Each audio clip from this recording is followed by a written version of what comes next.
ہیں پھر میں جناب ٹائم دے رہا ہوں سر. جی جی سب کو جی. پھر جناب آپ دونوں فیصلہ کر لیں کس نے بولنا ہے. بسم اللہ الرحمن الرحیم.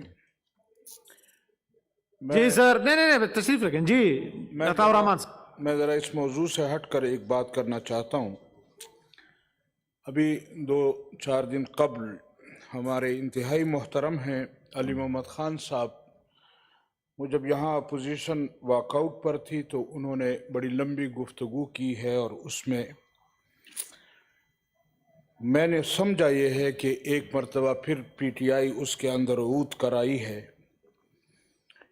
یہاں پر انہوں نے اپوزیشن لیڈران کو بہت کچھ سنایا. حیران ہوں کہ یہ کس منہ سے اپنے لیڈر کی تعریف کرتے ہیں، دوسروں کو مورد الزام ٹھہراتے ہیں. گزارش یہ ہے کہ اس دن انہوں نے جمعیت علماء اسلام کی قیادت پر بھی انگشت نمائی کی ہے،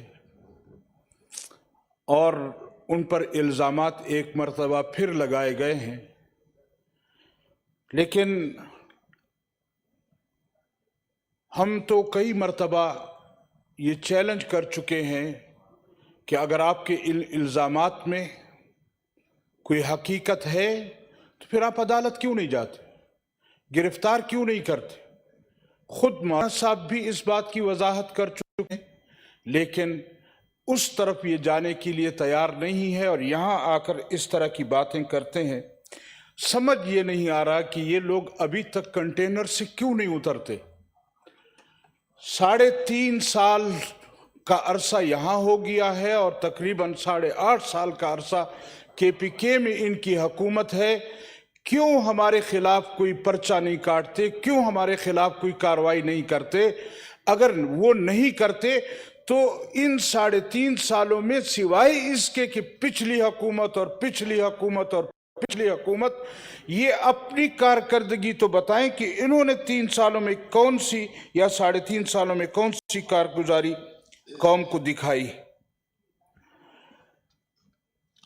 میں علی محمد خان صاحب کی ذات کی بات نہیں کروں گا، لیکن اگر وہ جمعیت علماء اسلام کی قیادت کے متعلق اس طرح کی باتیں کرتے ہیں تو پھر آپ کے لیڈر کا جو کردار ہے، جو ایک بدبودار کردار ہے، وہ لاس اینجلس سے لے کر ڈی چوک تک، اور ڈی چوک سے لے کر وزیر آج بھی اس سے بدبو اٹھ رہی ہے.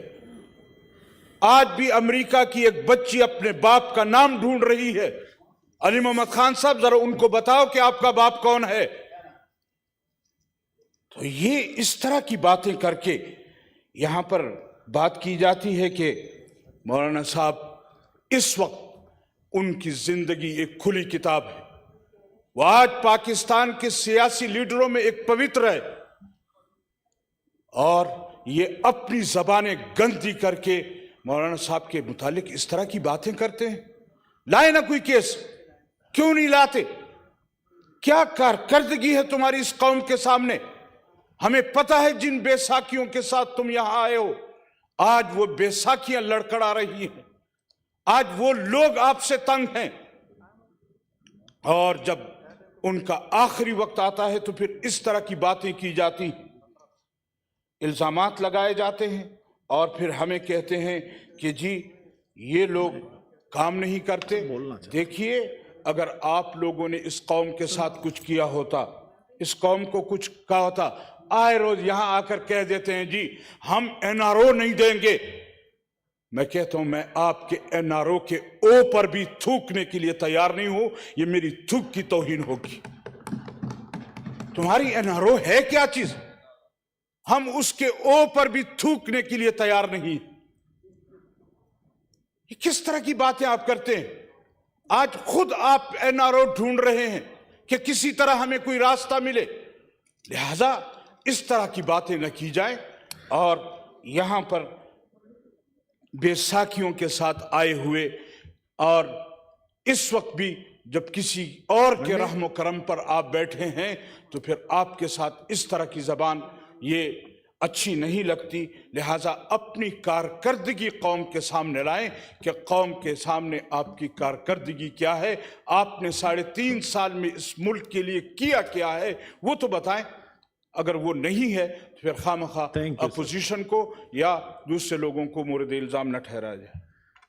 یہ جو کرناٹک والا ایشو ہے یہ بڑا اہم ہے، اگر اس کو ہم منڈے کو 1.5-2 گھنٹے اس پہ رکھ لیں شروع میں بیفور ٹیکنگ، ٹھیک ہے نا جی، 2 گھنٹے اس پہ انشاءاللہ منڈے کو پھر رکھ لیتے ہیں جی۔